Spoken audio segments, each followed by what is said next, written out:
मैं सौरभ का रुख कर लेती हूँ क्योंकि सौरभ लगातार बने हुए हैं और बिहार में जिस तरह से सत्ता परिवर्तन हुआ है, गठबंधन परिवर्तन हुआ है, तो सौरभ यही डर है ना, जैसे कि राजीव जिक्र कर रहे हैं कि कांग्रेस को हमेशा टूट का खतरा रहता है।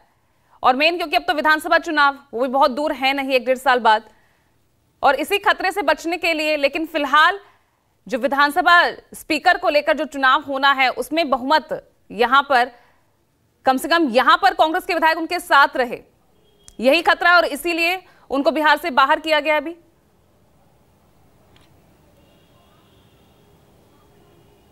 जी बिल्कुल पूजा, टूट का ही खतरा है, इसीलिए कांग्रेस के 16 विधायकों को हैदराबाद भेजा गया है। हालांकि कांग्रेस के विधायकों की संख्या बिहार में 19 है, लेकिन 3 जो विधायक हैं वो किसी कारण से नहीं गए हैं। हालांकि जब उनसे बात करने की कोशिश की तो उन्होंने कहा कि पर्सनल रीजन है, इसी के कारण हम नहीं गए हैं, हो सकता है हम 2-3 दिनों के बाद हैदराबाद चले जाए। सबसे बड़ी बात है कि आपको याद होगा कि बिहार में 28 जनवरी को जब बिहार में एनडीए की सरकार बनी थी, नीतीश कुमार महागठबंधन का साथ छोड़कर एनडीए में शामिल हुए थे और बीजेपी के साथ नई सरकार बनाई थी। उस वक्त तेजस्वी यादव ने मीडिया के सामने एक बयान दिया था। तेजस्वी यादव ने कहा था कि खेला होना अभी बाकी है।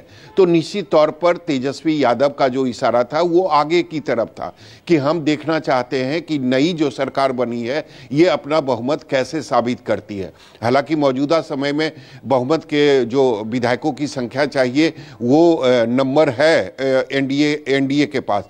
अभी एनडीए के पास 128 विधायकों का समर्थन है। अगर उसमें 4 घटा दिया जाए, जीतन राम मांझी जो कि लगातार कह रहे हैं कि आगे यानी राजनीति में कुछ भी हो सकता है, संभावनाओं का खेल है राजनीति, तो निश्चित तौर पर जीतन राम मांझी एक तरफ आरजेडी के संपर्क में भी हैं और दूसरी तरफ वो एनडीए पर दबाव बना रहे हैं कि हमें 2 मंत्री का पद चाहिए। अगर 2 मंत्री का पद नहीं मिलेगा तो हमारे लिए भी आगे के जो रास्ते हैं वो खुले हुए हैं। जीतन राम मांझी के पास 4 विधायक हैं।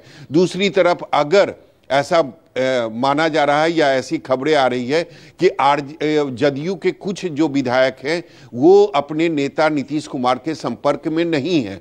और तीसरी बात जो सबसे महत्वपूर्ण है कि जो स्पीकर हैं वो आरजेडी के कोटे से आते हैं। तो निश्चित रूप से 12 फरवरी को जब बिहार विधानसभा का सत्र बुलाया गया है उसमें सबसे पहले अविश्वास प्रस्ताव स्पीकर के खिलाफ आएगा। अगर उसमें बहुमत साबित हो जाती है, यानी जो आंकड़े हैं तो उसमें अविश्वास प्रस्ताव अगर लाया जाएगा स्पीकर के खिलाफ तो आपको बहुमत दिखाना जरूरी है।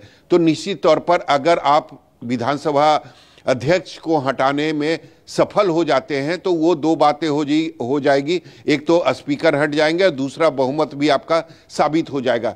तो कहीं ना कहीं कांग्रेस को यह लग रहा है कि हमारे विधायकों को तोड़ना आसान है क्योंकि उनकी संख्या 19 है और ऐसा माना जाता है शुरू से ही, 2020 से ही ऐसा माना जा रहा है कि 5-6 जो विधायक हैं वो लगातार जदयू के संपर्क में हैं। लेकिन नंबर जो चाहिए वो 13 चाहिए। अगर 13 संख्या नहीं होगी तो फिर टूटना कांग्रेस का भी इतना आसान नहीं होगा।